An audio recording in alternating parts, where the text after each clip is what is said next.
हे learners, मैं विश्वजीत आपका स्वागत करता हूं लुमिन्स एकेडमी में। और आज हम पढ़ने वाले हैं क्लास 11th का यूनिट्स एंड डायमेंशन। पिछले लेक्चर में हमने देखा कि फिजिकल वर्ल्ड क्या होता है, फिजिकल वर्ल्ड को हम अच्छे से समझा हमने, ठीक ना।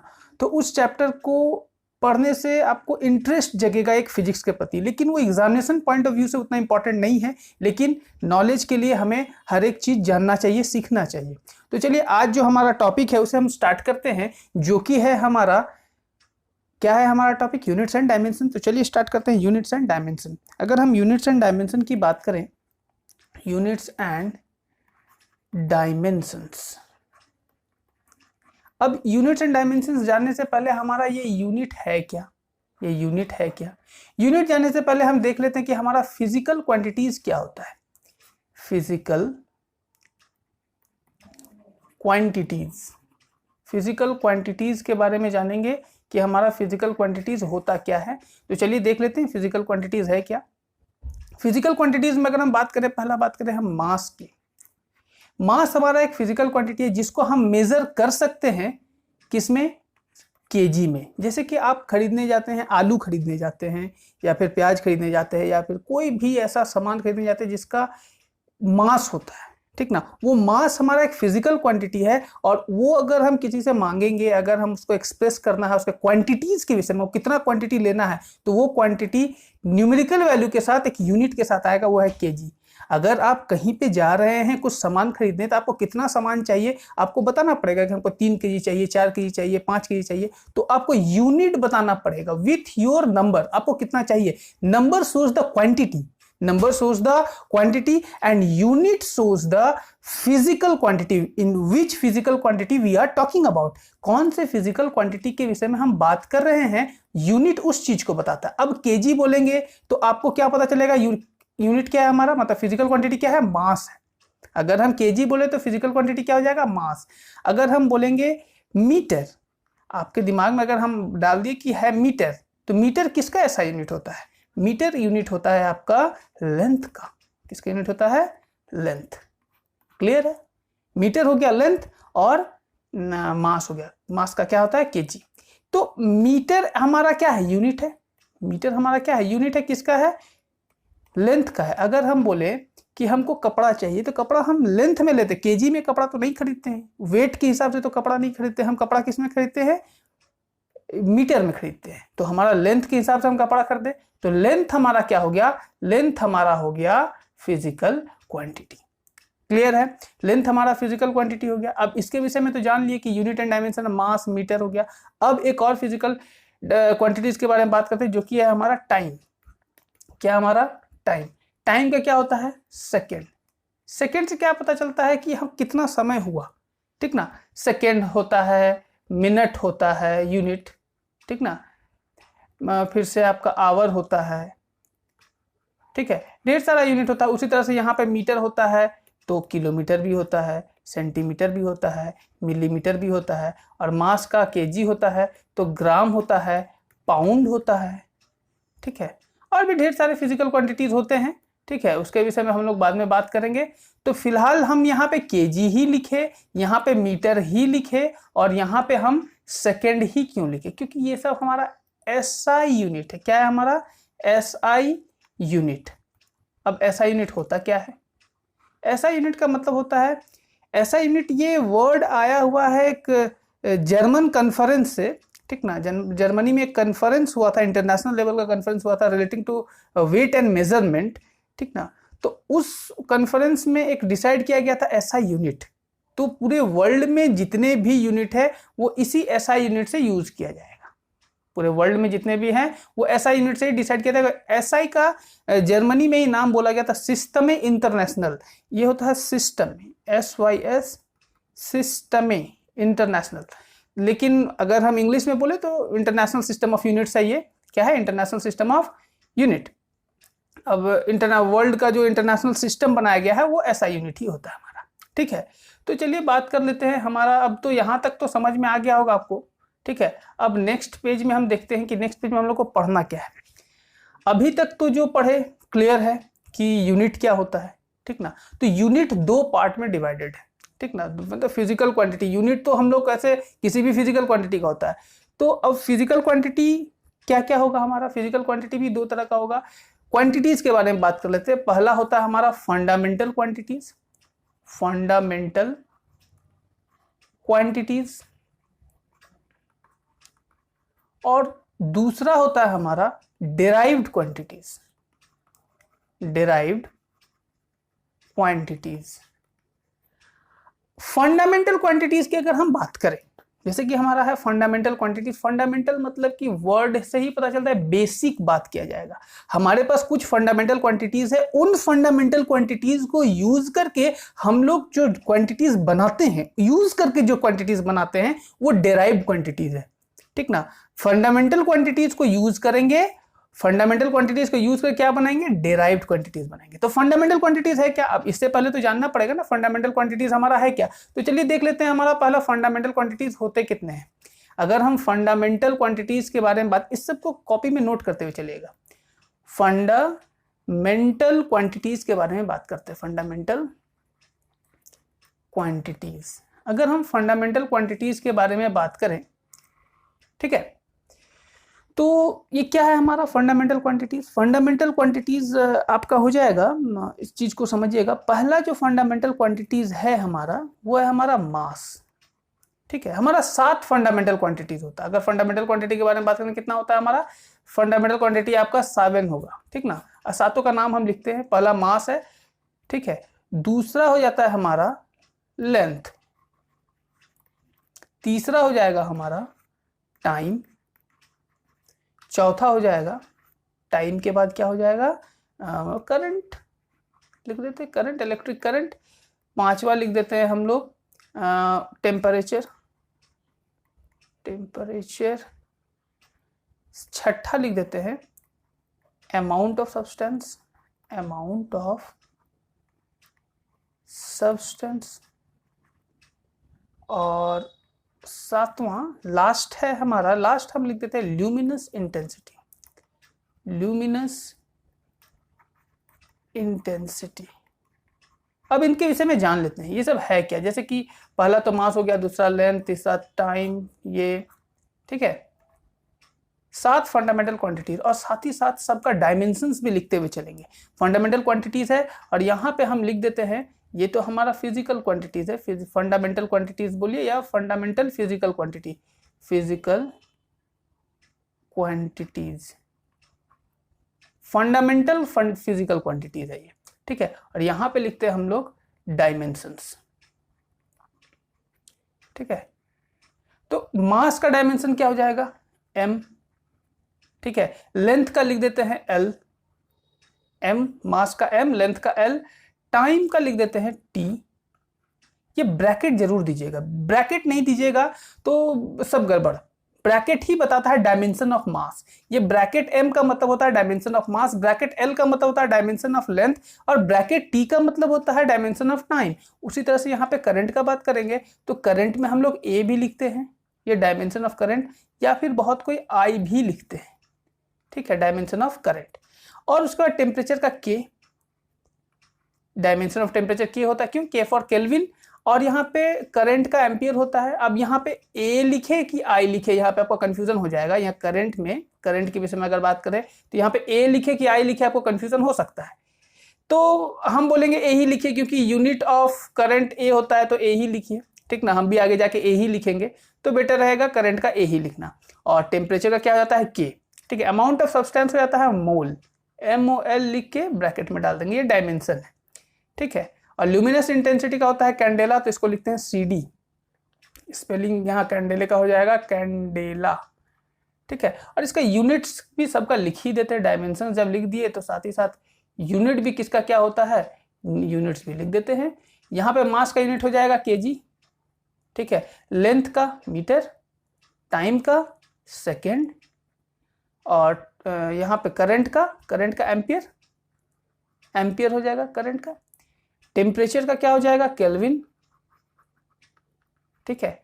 इसका मोल, मोल तो सबको जानते हैं, MOLE मोल, और इसका कैंडेला। ठीक है, ये यूनिट्स है, ये चार्ट बना लीजिए, आपको सुविधा होगा, ठीक ना। ये फंडामेंटल क्वांटिटीज है, साथ ही हमारा बेसिक क्वांटिटी होता है, फंडामेंटल क्वांटिटी होता है, उसके बाद जितना भी फिजिकल क्वांटिटी आप जान रहे हैं सारा फंडामेंटल सारा क्वांटिटीज मतलब कि फिजिकल क्वांटिटीज डिराइव्ड हुआ है इसी से, इसी सातों से हम जितना भी फंडामेंटल मतलब कि फिजिकल क्वांटिटीज है डिराइव करेंगे। जैसे कि वेलोसिटी की बात करें तो वेलोसिटी भी कहीं ना कहीं इन्हीं 7 फंडामेंटल क्वांटिटी से डिराइव होगा, ठीक ना। ये सब बातों को ध्यान में रखना है, ठीक ना, तो आपको समझने में ज्यादा आसानी होगा, ठीक है। तो चलिए नेक्स्ट देख लेते हैं। हमारा नेक्स्ट हम लोग जैसे कि अभी तक हमने क्या क्या देखा, फंडामेंटल क्वांटिटीज देखे, अब डिराइव्ड क्वांटिटीज के बारे में बात करेंगे। किसके विषय में बात करेंगे? Derived quantities.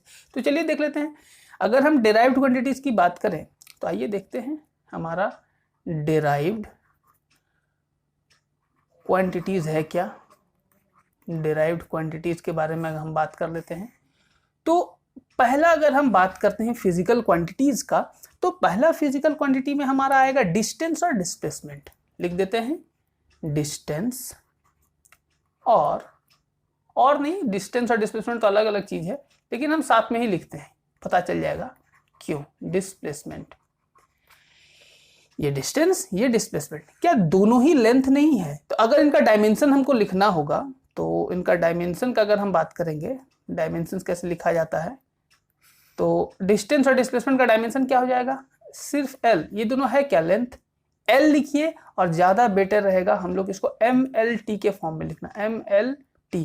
यहाँ पे मास है क्या? डिस्टेंस से मास होता है, जब मास नहीं होता है तो मास के ऊपर में 0, l है तो l1 t0, ठीक है, t का पावर 0, यहाँ पे 1 लिख सकते हैं, ठीक ना। ये भी या तो ये लिखिए या तो ये लिखिए, बेटर होगा ये लिखिए, ठीक ना, ये ज्यादा अच्छा रहेगा आपके लिए, ठीक ना। तो dimension of distance and displacement समझ में आ गया। अब दूसरा आते हैं, दूसरा हो जाएगा आपका वेलोसिटी। क्या हो जाएगा हमारा? वेलोसिटी और स्पीड। किसके बारे में बात करेंगे? वेलोसिटी, सॉरी, इसको क्या करते हैं हम, ये यहाँ पे जा करके हटा देते हैं थोड़ा सा, तो यहाँ पे हो जाएगा हमारा वेलोसिटी और स्पीड, ठीक है। तो वेलोसिटी और स्पीड तो हो गया हमारा, ठीक है ना, वेलोसिटी स्पीड। अब वेलोसिटी का देख लेते हैं जी, वेलोसिटी का डायमेंशन क्या होगा। तो अगर हम वेलोसिटी का बात करेंगे तो वेलोसिटी इक्वल टू फॉर्मूला होता है हमारा डिस्प्लेसमेंट बाय टाइम, ये जानते हैं हम लोग। अब डिस्प्लेसमेंट क्या एक तरह का लेंथ है, अभी अभी इसका डायमेंशन हम लोग l लिखे हैं, तो सिंपली यहाँ पे क्या लिख देंगे? l लिख दें, डिवाइडेड बाय टाइम का डायमेंशन क्या होता है? t। अभी अभी आपने देखिए यहाँ पे, देखिए आपको समझ में आएगा, यहाँ पे टाइम है, यहाँ पे टाइम दिख रहा है, टाइम का डायमेंशन क्या होता है? t। तो ये वैल्यू को वहां पे हम क्या करेंगे? पुट कर देंगे। तो चलिए पुट कर देते हैं, क्या करते हैं हम? पुट कर देते हैं। तो यहाँ पे हम t जैसे ही पुट करेंगे तो l बाई टी हो गया हमारा, दिख रहा है आपको। जब ये l बाई टी हो गया तो क्या इसको हम l t माइनस 1 नहीं लिख सकते हैं? t ऊपर जाएगा तो t माइनस 1 हो जाएगा, ठीक है। तो चलिए नेक्स्ट देख लेते हैं, इसके आगे क्या लिख सकते हैं हम। अब जब वेलोसिटी का डायमेंशन क्या आया हमारा? वेलोसिटी का डायमेंशन आ गया lt माइनस 1, और इसको अगर हम लिखना चाहें तो क्या m0 lt माइनस 1 नहीं लिख सकते? यहाँ पे मास तो नहीं है, तो जो नहीं होता है उसको हम पावर 0 लिख देते हैं, ठीक है। तो ये लिखिए या फिर ये लिखिए, दोनों में से कुछ भी लिख सकते हैं। वेलोसिटी हो गया। सिमिलरली स्पीड भी वैसे ही हो जाएगा ना जी। स्पीड की बात करें तो हो जाएगा हमारा डिस्टेंस बाय टाइम। डिस्टेंस भी हमारा लेंथ, टाइम भी हमारा t, तो हो जाएगा क्या? lt माइनस 1, ठीक है। इसको भी हम m0 lt माइनस 1 लिख सकते हैं। ये आपका वेलोसिटी हो गया। वेलोसिटी स्पीड दोनों निकल गया। जब वेलोसिटी स्पीड निकल गया तो नेक्स्ट जो हमारा आएगा वो हमारा एक्सीलरेशन के बारे में बात कर लेते हैं। एक्सीलरेशन तो क्या है जी हमारा? एक्सीलरेशन देख लेते हैं। एक्सीलरेशन का फॉर्मूला होता है velocity, change in velocity, change in velocity bye, इसको मिटा ही लेते हैं ठीक से, ठीक ना, तो ज्यादा बेटर रहेगा।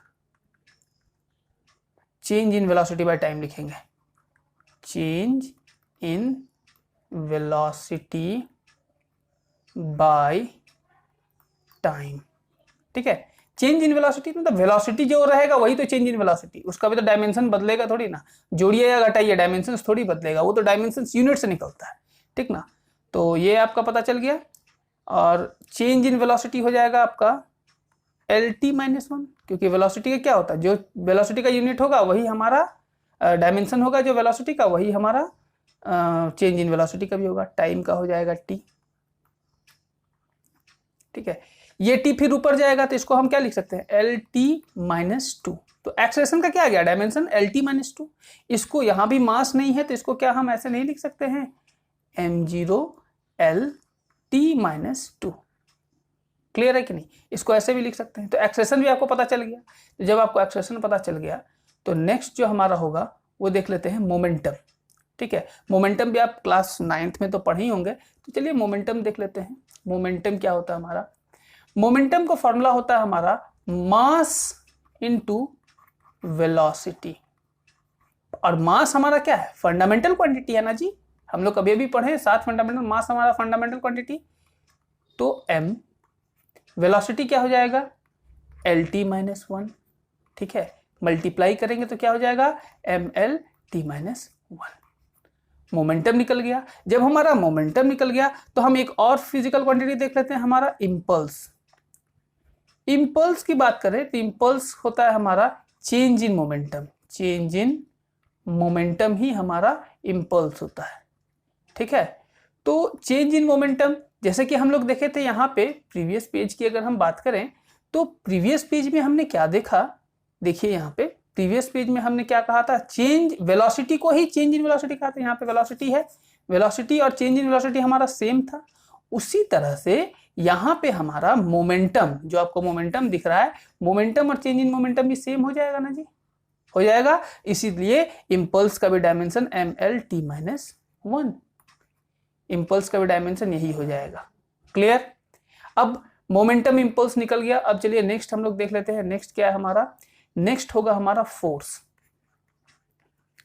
फोर्स की बात करें तो ये होता है मास इनटू एक्सीलरेशन, शॉर्ट में लिखें एक्सीलरेशन, ठीक है। मास का हो जाएगा कैपिटल M, हम जानते हैं अच्छे से। एक्सीलरेशन का हो जाएगा LT माइनस 2। अब बोलिएगा ये एक्सीलरेशन का LT माइनस 2 कहां से लिखे, अभी अभी ना निकाले हम, यहाँ पे एक्सीलरेशन है, इसका डायमेंशन क्या निकाले हैं, LT माइनस 2 निकाले है ना। तो यहाँ पे हम लिखते हैं LT माइनस 2। तो फोर्स का डायमेंशन हो जाएगा MLT माइनस 2, ठीक है।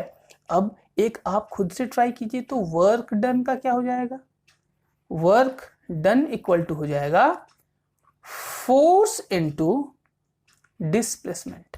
फॉर्मूला हम लिख दिए, अब डायमेंशन खुद से निकाल के दिखाइए, ठीक है। तो निकाल ही देते हैं हम, ठीक ना। आप वीडियो पॉज करके ही बना सकते हैं, ठीक ना, और चेक कर सकते हैं कि क्या है।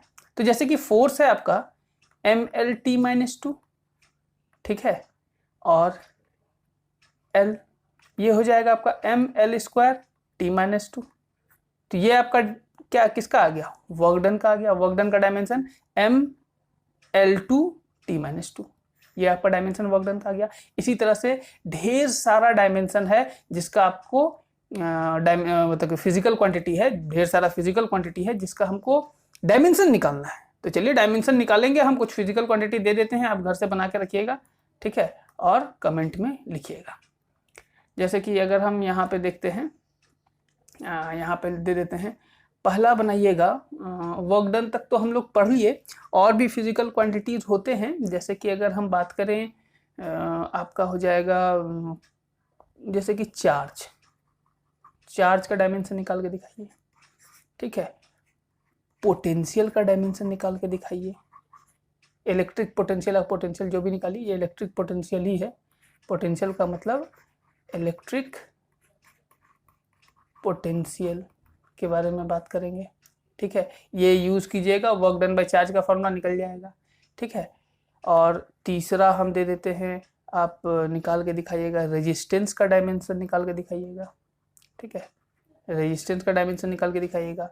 चौथा निकाल के दिखाइएगा, रेजिस्टेंस हो गया तो रेजिस्टिविटी निकाल के दिखाइएगा, रेजिस्टिविटी। ये सब बहुत इंपॉर्टेंट और थोड़ा सा डिफिकल्ट नहीं है, आसान ही है, कॉन्सेप्ट क्लियर होगा तो चारों बन जाएगा। इसके बाद कुछ आसान देते हैं, जैसे कि आप एरिया का डायमेंशन निकाल के दिखाइएगा, ठीक है, वॉल्यूम का निकाल के दिखाइएगा, ठीक है, एरिया हो गया, वॉल्यूम हो गया, ठीक है। अब नेक्स्ट देख लेते हैं, उसके बाद आप डेंसिटी का निकाल के दिखाइएगा, ठीक है।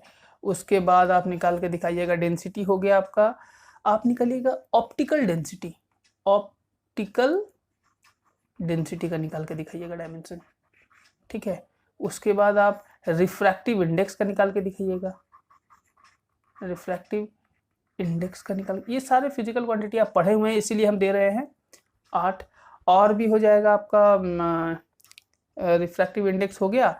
तो अब और आप क्या बना सकते हैं, हाँ इतनी ही बनाइए, दैट्स ऑल रिफ्रैक्टिव इंडेक्स तक। और भी हमको अभी फिलहाल याद नहीं आ रहा है।